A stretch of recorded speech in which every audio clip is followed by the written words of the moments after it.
मूर्खों, शर्म करो, थोड़ी बहुत बची है तो। एक धर्मेंद्र प्रधान को इस्तीफा देने में 36 दिन लग गए, 36 डेज। धर्मेंद्र प्रधान का इस्तीफा हो गया। लेकिन मैं देश की जनता से पूछना चाहता हूं कि हमारे देश के कुछ नेताओं में इतनी चर्बी क्यों है यार?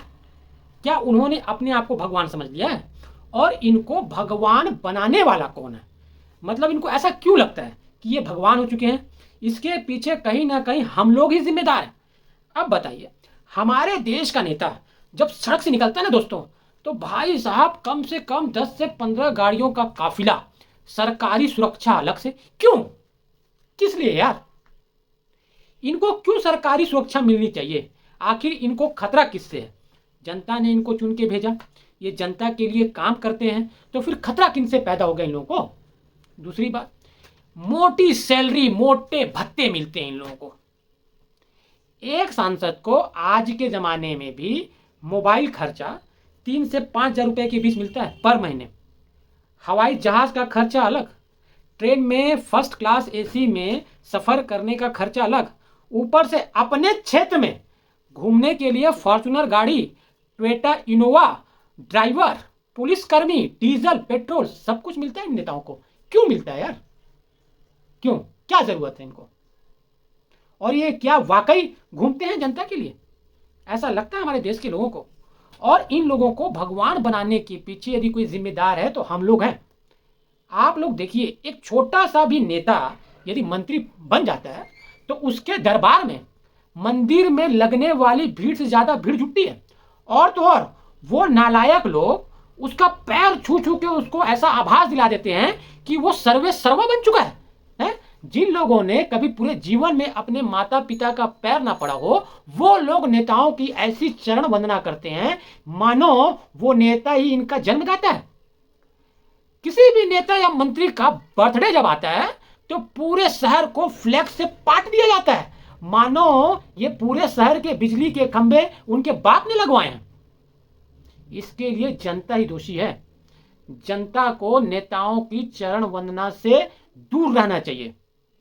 जब तक जनता अपने आप को मालिक नहीं समझेगी इस लोकतंत्र के अंदर, तब तक ये नेता जनता से नौकर के समान व्यवहार करेंगे। दोस्तों, आज मैं आप लोगों को 3 देशों का एग्जांपल देता हूं। ब्रिटेन, जो दुनिया की सबसे बड़ी अर्थव्यवस्था में शामिल है। जापान, जिसकी टेक्नोलॉजी का लोहा पूरा विश्व मानता है। जर्मनी, जो कारों के नाम पर दुनिया में शहंशाह है, बादशाह है। आपको पता है, जर्मनी का जो चांसलर होता है वो अकेले किसी भी शॉपिंग मॉल, ग्रोसरी सेंटर में जाके अपने और अपने परिवार के लिए खरीदारी करता है, बिना किसी तामझाम के, बिना किसी कैमरे के। और हमारे मोदी जी को बोल के देखो आप कि अकेले, बिना कैमरे के, बिना किसी सुरक्षा गार्ड के देश के किसी भी हिस्से के ग्रोसरी सेंटर में चले जाएं शॉपिंग करने के लिए, उनकी हिम्मत नहीं होगी। क्योंकि हमारे देश के नेताओं को तामझाम और दिखावे का शौक लग गया है। जब तक उनके आसपास 100 बॉडीगार्ड ना हो ना, तब तक उनका दिमाग काम नहीं करता। दोस्तों, जापान में तो मंत्री यार e cycle, e rickshaw, e scooty में घूमते हैं। किसी भी चौक चौराहे पर उनको कोई भी व्यक्ति रोक के सवाल पूछ सकता है। क्या हमारे देश के लोगों की यह हिम्मत है कि वो किसी भी मंत्री को सड़क पर रोककर सवाल कर सके? आप रोक ही नहीं सकते, क्योंकि एक मंत्री, वो मंत्री जो अनपढ़ है, वो 10 गाड़ियों के काफिले में हुटर बजाती हुई पुलिस की गाड़ियां गुजर रही हैं, जनता मूर्ख टाइप खड़ी है, एम्बुलेंस खड़ी है मूर्ख टाइप उन नेताओं के लिए। समझ रहे हैं आप लोग? ब्रिटेन में तो यार नेताओं का कद केवल इतना है कि आप मंत्री हैं, बस। उससे ज्यादा ब्रिटेन में नेताओं की कोई इज्जत नहीं है। दोस्तों, वहां के प्रधानमंत्री, वहां के फाइनेंस मिनिस्टर रोड पर आम नागरिकों की तरह घूमते हैं। ये अंतर है। हम अपने देश को ब्रिटेन की तरह विकसित बनाना चाहते हैं, उसके लिए सबसे पहले हमारे देश के नेताओं को अपनी सुविधाएं छोड़नी होंगी।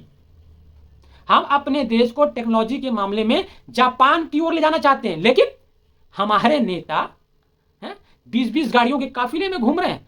हमारे तो ऐसे नेता हैं कि बिना टेलीप्रॉम्प्टर के रात को 12 बजे भी देश को संबोधित नहीं कर पाते। सोचिए, हम जर्मनी की तुलना करते हैं, जर्मनी से तुलना करते हैं अपनी। अरे मूर्खों, शर्म करो, थोड़ी बहुत बची है तो।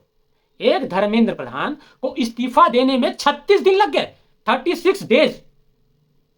यदि जिस दिन नीट पेपर लीक हुआ उसी दिन यदि धर्मेंद्र प्रधान इस्तीफा दे देता नैतिकता के नाम पर, तो शायद आज उतने बच्चों की डेथ नहीं होती जिन्होंने इस पेपर लीक की वजह से आत्महत्या कर ली, और इतना तमाशा भी नहीं होता जो बेगुनाह बच्चों को, मासूम बच्चियों के साथ अभद्रता की गई जंतर मंतर पर पुलिस के द्वारा।